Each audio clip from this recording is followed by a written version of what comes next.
Hello दोस्तों, स्वागत है आप सभी का मेरे यूट्यूब चैनल पर। आज हम MSCET 3/5 ईयर के रिज़ल्ट के बाद जो प्रोसेस होती है उस प्रोसेस के बारे में हम समझेंगे। तो दोस्तों, अब तक आपने क्या किया है और आगे आपको क्या करना है इसके बारे में मैं आपको यहाँ पर बताऊँगा। तो सबसे पहले अभी तक आपने क्या किया? तो आपने CET एप्लीकेशंस का फॉर्म फिलअप किया। ओके। जब सीईटी की डेट्स आई तो आपने क्या किया? सीईटी को अप्लाई किया। अगर आपने 3 साल के लिए किया होगा तो आपके वो 3 साल के लिए आप एलिजिबल हैं, और आपने 5 साल के लिए किया तो आप 5 साल के लिए एलिजिबल हैं। ओके। इसके बाद क्या हो गया? आपको हॉल टिकट मिला। ओके।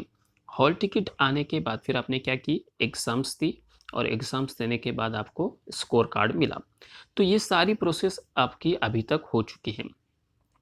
यानी सीईटी को अप्लाई करना, हॉल टिकट आने के बाद एग्ज़ाम्स देना, और आपके लॉगिन आईडी में आपका स्कोर कार्ड अवेलेबल होना। अब इसके बाद कौन सी प्रोसेस होती है दोस्तों? तो इसके बाद की जो प्रोसेस होती है उसको बोलते हैं cap registrations oblique option form. अब कैप रजिस्ट्रेशन और ये जो ऑप्शन फॉर्म होता है ये कब चालू होता है दोस्तों? तो ये सीईटी का स्कोर कार्ड आने के 8 से 15 दिन के बाद। कम से कम 8 दिन भी लग सकते हैं, या 15 दिन भी लग सकते हैं, या इससे थोड़े दिन ज़्यादा भी लग सकते हैं। ओके। तो इसमें आपको क्या करना होता है ये हम यहाँ पर जानेंगे। तो यहाँ पर आपको क्या करना होता है कैप रजिस्ट्रेशन में? आपकी जो एजुकेशन डिटेल्स होती है वो आपको फिलअप करनी होती है।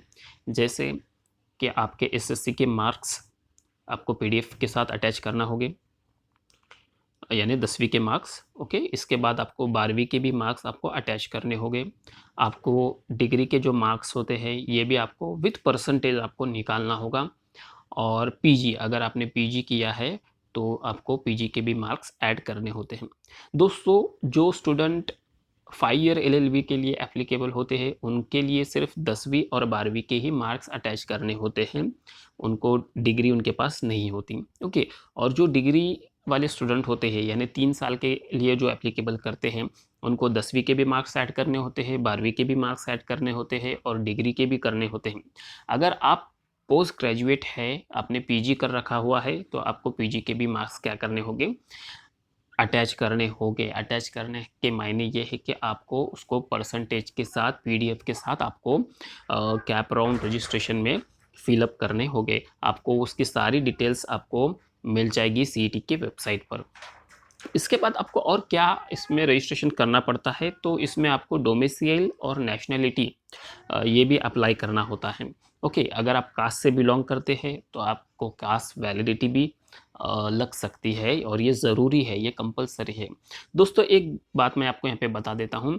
अगर आपके पास कास्ट सर्टिफिकेट है और कास्ट वैलिडिटी अभी तक नहीं है तो आप कास्ट वैलिडिटी का रिसिप्ट भी ऐड कर सकते हैं, मगर जब आप एडमिशन लेने जाएंगे तब तक आपके पास कास्ट वैलिडिटी सर्टिफिकेट आ जाना चाहिए। कास्ट वैलिडिटी आपके पास एडमिशन के वक्त होना चाहिए। इन केस अगर आपके पास कास्ट सर्टिफिकेट है, कास्ट वैलिडिटी का सिर्फ क्या है? रिसिप्ट है, और आप एडमिशन लेने गए तो आपको एडमिशन मिल जाएगा, बट ओपन कैटेगरी से मिलेगा, कास्ट में से नहीं मिलेगा। ये आपको यहाँ पर ध्यान में रखना है। और इसके बाद जो कास्ट वाले स्टूडेंट होते हैं उनके पास नॉन क्रीमिलियर भी होना चाहिए। यहाँ पर एक जो होता है कन्वर्जन सर्टिफिकेट, तो ये एक इम्पॉर्टेंट सर्टिफिकेट होता है। और ये जो होता है कंपलसरी है क्या? कहाँ से लेना पड़ेगा? कैसे फिलअप करना पड़ेगा? ये तो हम दूसरे वीडियो में समझेंगे। बट यहाँ पर मैं आपको इतना ही बताता हूँ।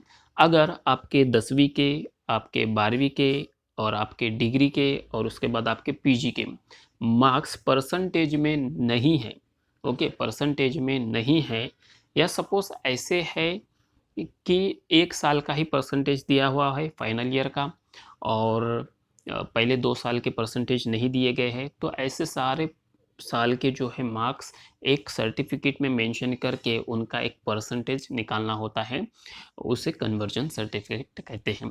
और ये कन्वर्जन सर्टिफिकेट के बारे में हम दूसरा वीडियो जल्द ही लेकर आएंगे, उसके बारे में आप निश्चिंत रहिए। बट इतना ध्यान में रखें, अगर आपके डिग्री के, आपके 12वीं के, आपके 10वीं के जो कोई भी मार्क्स है, ये आपको अप्रोप्रिएट मेंशन करना होगा। अगर आपको 78.32 मार्क्स है तो आपने 78.32 मार्क इतने ही क्या करना होंगे आपको मेंशन करना होगा। अगर आप ऐसा नहीं करते हैं तो आपको एडमिशन के वक्त प्रॉब्लम भी आ सकती है। तो ये आप यहाँ पर बात ध्यान में रखें। ओके, अब इसके बाद क्या होगा सर? ओके सर, हमने तो सारी एजुकेशन डिटेल्स फिलअप कर दी। अब इसके बाद जो होता है ना दोस्तों, सारी एजुकेशन डिटेल फिलअप करने के बाद आपको ना कॉलेज के ऑप्शंस देना होता है। ओके, आपको सेलेक्ट करना होता है कि भाई आपको कहाँ पर एडमिशन लेना है, आपको कौन से कॉलेज में एडमिशन लेना है। तो इसका आप क्या कर सकते हैं, ऑप्शन दे सकते हैं, ये आपकी चॉइस है आपको कहाँ पर एडमिशन लेना है। बट इसमें एक फैक्ट आपको ध्यान में रखना होगा, आपके मार्क्स के मुताबिक आपको क्या होगा, कॉलेज प्रेफर करना होगा। अगर आपको 50 मार्क्स से, कितने मार्क्स है आपको, सिर्फ 50 मार्क्स है, और आप बोलते कि आपको जीएलसी होना, ओके, तो जीएलसी में 50 मार्क्स पर नहीं लगेगा, तो आपको 50 मार्क है तो आप ऐसे कॉलेज को प्रेफर करें जहां पर 50 मार्क्स पे एडमिशन हो सकता है। ओके, इतना आपको यहाँ पर ध्यान में रखना है।